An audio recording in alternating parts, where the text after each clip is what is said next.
ఒక్క cinema hit అవ్వగానే WhatsApp ఏం కావాలి ఏంటి అని మాట్లాడి అర్ధరాత్రి కూడా కళ్ళద్దాలు పెట్టుకొని కాలు మీద కాలేసుకొచ్చాను. ఈ రోజుల్లో హిట్ మీద హిట్ కొడుతూ మన ఇంట్లో కుర్రాళ్ళలాగా, నా కొడుకులాగా, నా తమ్ముళ్ళలాగా ప్రతి ఇంట్లో కిరణ్ అబ్బవరం లాంటి కుర్రాడు ఉండాలి. Without background, without front round, ఏ రౌండ్ లేకుండా ఇండస్ట్రీని రౌండ్ వేయడానికి వచ్చిన కిరణ్ అబ్బవరాన్ని మనస్ఫూర్తిగా ఆశీర్వదిస్తున్నాను, ఆనందిస్తున్నాను. ఒకసారి రా తమ్ముడు, సార్ రా. ఒక్క సినిమా హిట్ అయితే లూజు ప్యాంట్లు, కొత్త చెప్పులు, నెత్తి మీద క్యాపు, కళ్ళకు అద్దాలు పెట్టుకొని ఇట్లా నడిచే ఈ రోజుల్లో రియల్ కుర్రాడు బాంచేత్ ఇట్లుండాలండి. హీరో అంటే ఇట్లుండాలి.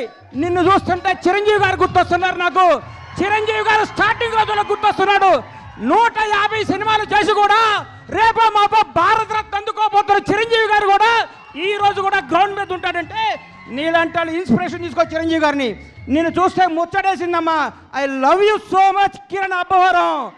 నువ్వు చెప్తున్నా, నీకు తిరుగులేదు. నీ క్యారెక్టర్ మార్చకు. నీ సినిమా, నీ యాక్టింగ్, నీ స్టైల్ అంతా స్క్రీన్ మీద, ఆన్ స్క్రీన్ ఇట్లాగే ఉండాలమ్మా. చిరిగిన ప్యాంట్ వేసుకోను, లాగేసుకోను, నీకు వాట్సాప్ కుదరదు. వాస్తవాన్ని దగ్గర ఉండాలి. హిట్ మీద హిట్ కొట్టుకుంటూ ఈ అబ్బాయి ఇంకో గ్రేట్నెస్.